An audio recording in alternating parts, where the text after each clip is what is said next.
Tak, ahojte milí výtvarníci. Výtvarná bude na teraz, ako iste viete, formou videí. Video si môžete pozrieť kedykoľvek v rámci tohto týždňa a hotové vytvory mi prosím pošlite na e-mail do budúcej výtvarnej. Budem sa na ne veľmi tešiť. Takže dnešná lekcia bude zameraná na tzv. Monotypiu. Monotypia znamená otlačanie niečoho na papier. Hej, znamená to vlastne ako keby jeden otlačok na papier. A dnešná naša monotypia bude vlastne inšpirovaná prírodninami. A ako si môžete všimnúť, toto má vlastne taký jednoduchý farbný obrázok, kde sa nachádzajú rôzne štruktúry listov, niečo väčšie, niečo ako keby viacej také trávnatejšie a máme tu ešte aj rôzne iné listy. K tejto lekcii budeme potrebovať určite čisté papiere, stačí úplne klasické, nemusia byť nejaké špeciálne. Bohate stačí formát A4, potom budeme potrebovať ďalej vodové farby, prípadne anilinky, podľa toho, že čo máte doma. Hej, tu mám takéto trošku špinavé. Čiže vodové farby, anilinky sú v tom lepšie, že vlastne oni majú lepšiu pigmentáciu, čiže viacej farbia než klasické vodové farby. Ale samozrejme aj vodovkami sa to dá všetko pekne spraviť. No, potom budeme teda potrebovať štetce a čistú vodu. Čistá voda by mala zostávať aj počas tvorenia, že aby nebola príliš špinavá, keď vlastne budete malovať, lebo nielen teda akvarelové, ale aj vodové farby sú na to dosť háklivé. Potom určite budeme potrebovať nejaké vreckovky.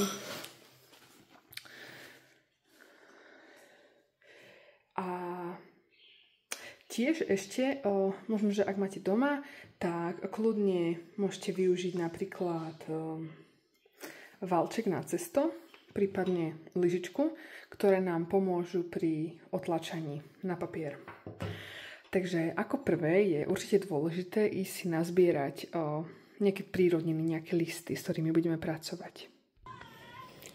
Ak máte možnosť, tak kľudne môžete ísť na dvor, alebo ísť kľudne do parku sa prejsť a popri tom si tam nazbierať nejaké rastlinky. Veľmi vďačné sú práve tie, ktoré majú takú výraznú štruktúru. Napríklad, kľudne to môže byť aj pupavový list. Ako vidíte, tak má tiež veľmi peknú štruktúru, že toto vlastne celé budeme vedieť otlačiť na papier.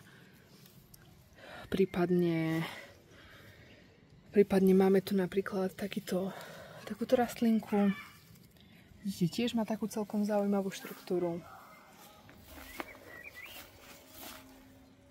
Alebo orechový list.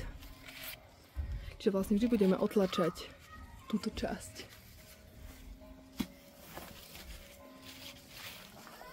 Takže kľudne si môžete popozerať niečo, čo by ste vedeli nazbierať. Ako hovorím, môže to byť aj pri nejakej príjemnej prechádzke v parku.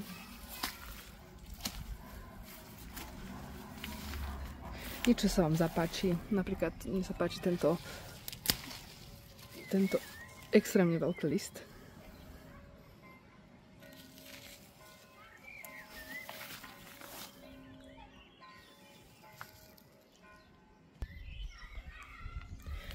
Ďalej, ešte veľmi vďačné sú napríklad takéto listy z korocelu.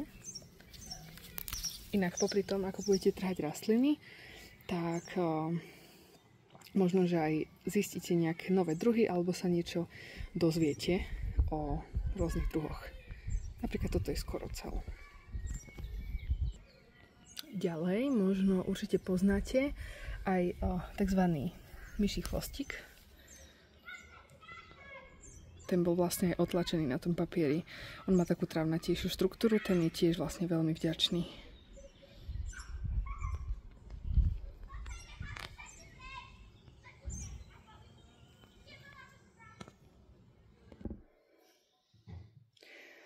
Takže, ja mám rastlinky pozbierané.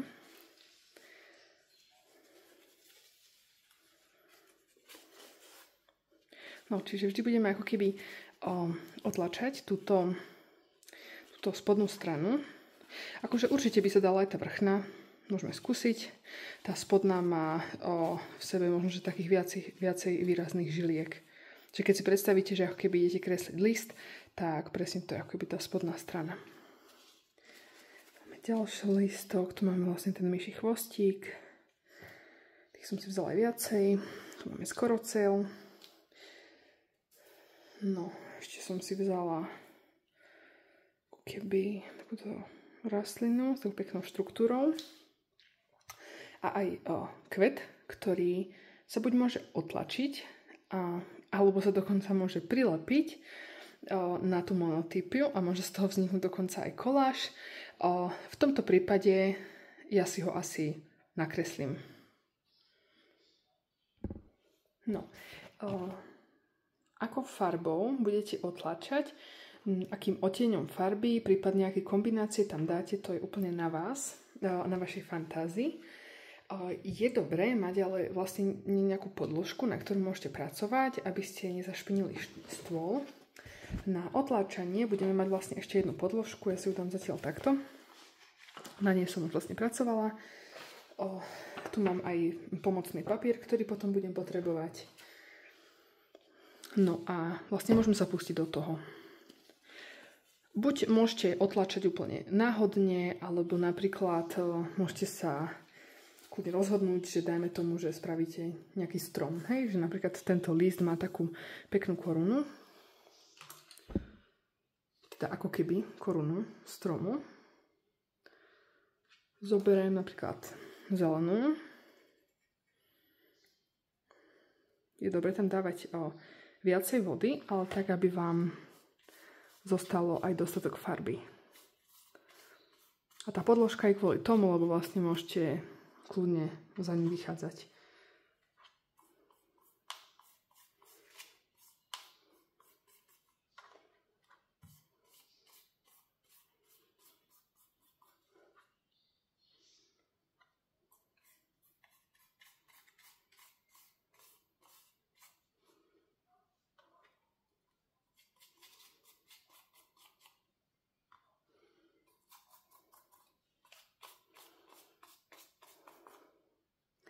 Je dobré mať možno, že pritom aj oblečenie, ktoré aj keď sa stane pri vodových farbách, že sa zašpiníte, že to až tak nevadí.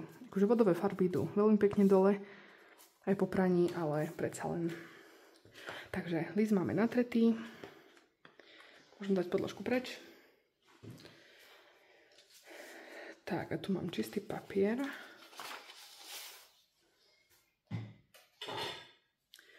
No, a už mi to aj kvaplo. To nevadí. Tak, môžem si dať ten list potom. Môžem to kľudne buď otlačiť rukou, alebo napríklad dám ten pomocný papier, pritlačím a zoberiem valček, prípadne lyžičku a môžem kľudne potom prechádzať. Čiže ten list sa mi veľmi pekne vyrovná a rovnomerne sa mi otlačí celá štruktúra.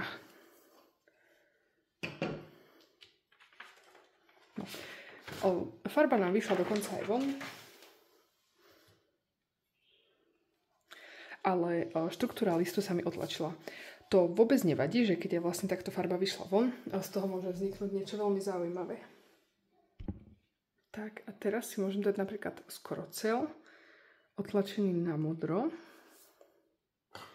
a buď rukou alebo vidličkou, lyžičkou môžem kľudne otlačiť. Teraz som si už pomocný papier nedala, lebo by sa mi zrejme toto na ňu otlačilo.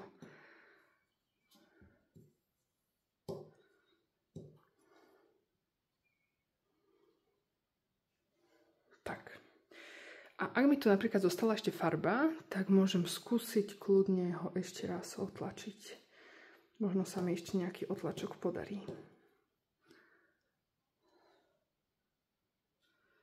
No, niečo sa podarilo. Ďalej si napríklad môžem natrieť tento myší chvostík, dajme tomu na takúto fialovú alebo rúžovo-fialovú.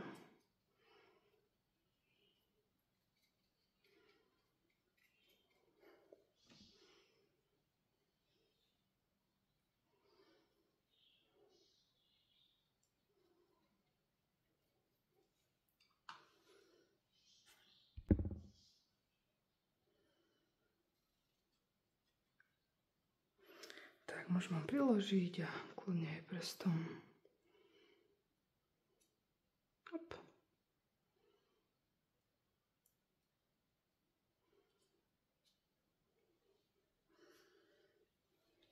Tak myší chvostík som pekne otlačil, aby bol treba.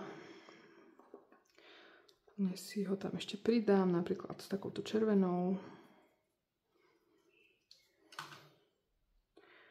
Nebojte sa vôbec kombinovať farby.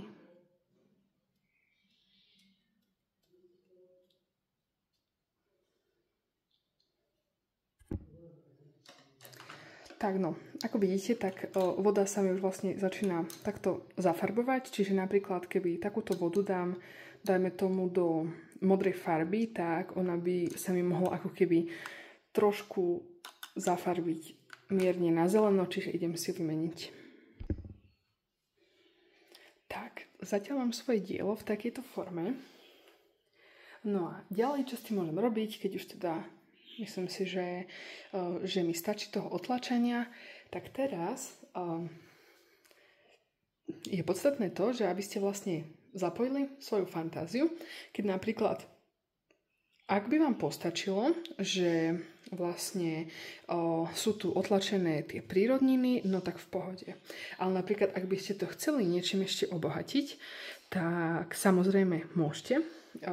Ak máte doma, dajme tomu nejaké fixky, prípadne farbičky, tak kľudne sa môžete pustiť do dotvárania. Dajme tomu, že napríklad tuto akoby tie výhonky, čo mi vytrčajú, tak napríklad môžem sa kľudne rozhodnúť, obtiahnuť.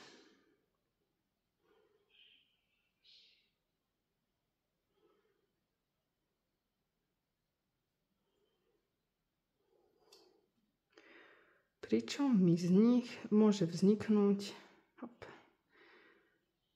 nejaká ako keby lesná víla sediaca na strome. Alebo ako keby nejaký škriatok. A takisto aj tu, ak by ste chceli, kľudne môžete doplniť.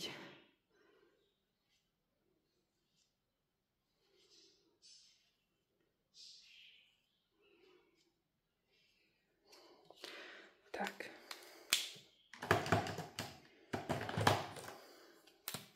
Potom napríklad môžem kľudne obtiahnuť toto, čo mi vlastne vznikne ako keby tá koruna stromu, ktorému môžem pomocou fixiek aj farbičiek napríklad doplniť túto kmeň. Kmeň má tiež svoju štruktúru. Sú to ako keby také čiary roztrasené, čo je vlastne kôra toho stromu.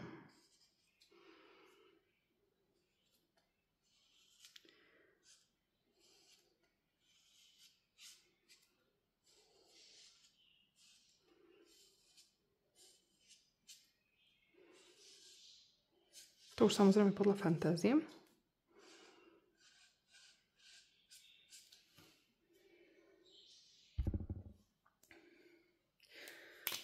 Ďalej tuto vpredu kľudne môžem dorobiť napríklad nejakého ako keby motýla.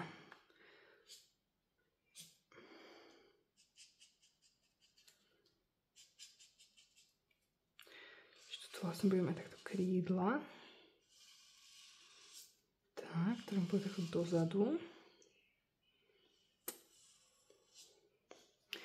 A tu bude mať vlastne ako keby zvyšok tela.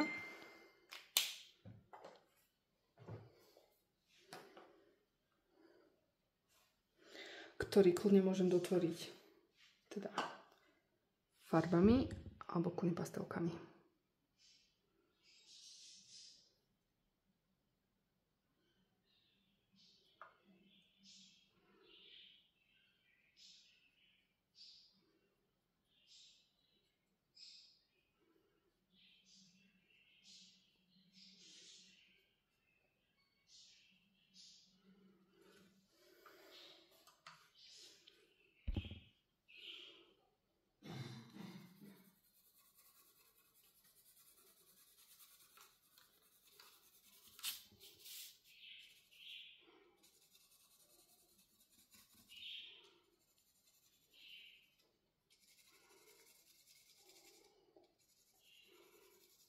Vôbec sa toho nebojte. Kľudne sa s tým pohrajte.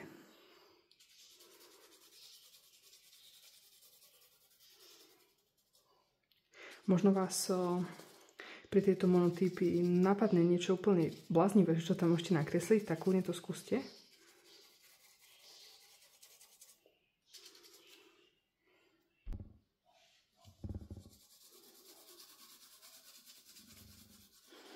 Ak máte napríklad doma aj voskovky, prípadne nejaké pastely, tak kľudne ich môžete zapojiť do tejto výtvarnej aktivity.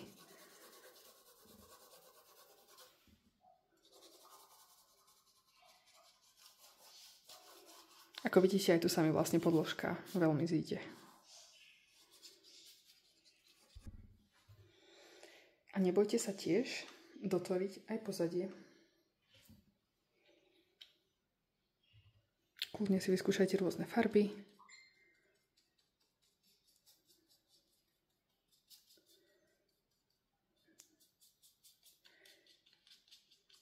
A keď budete napríklad prechádzať cez, dajme tomu nejaký otlačok, a napríklad chceli by ste ho, dajme tomu, rozmazať, tak keďže sú to vodové farby, prípadne tie anilinky, tak niečo sa tam rozmazať kľudne bude dať. Napríklad aj tu pri tejto zelenej.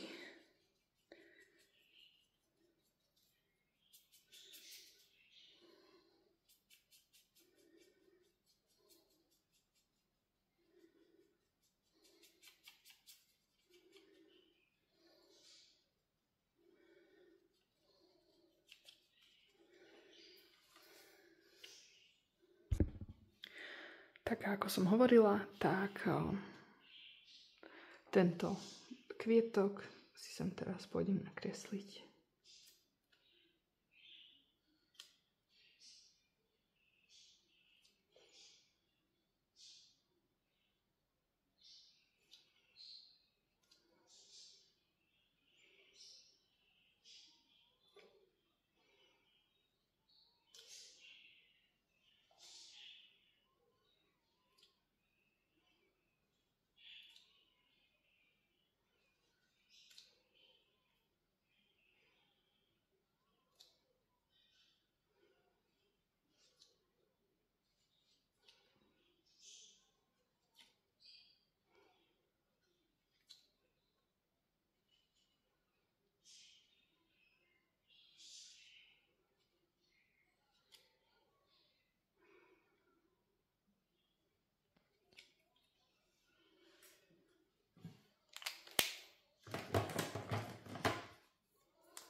Tak, samozrejme, s obrázkom sa dá hrať ešte ďalej, dá sa tam kadečo pokresliť, môžete z toho spraviť napríklad úplne nejakú rozprávkovú ilustráciu, môžete sa tam doplniť, čo len chcete a určite sa budem veľmi tešiť na vaše práce Zatiaľ sa majte a užívajte si teplé dni. Ahojte!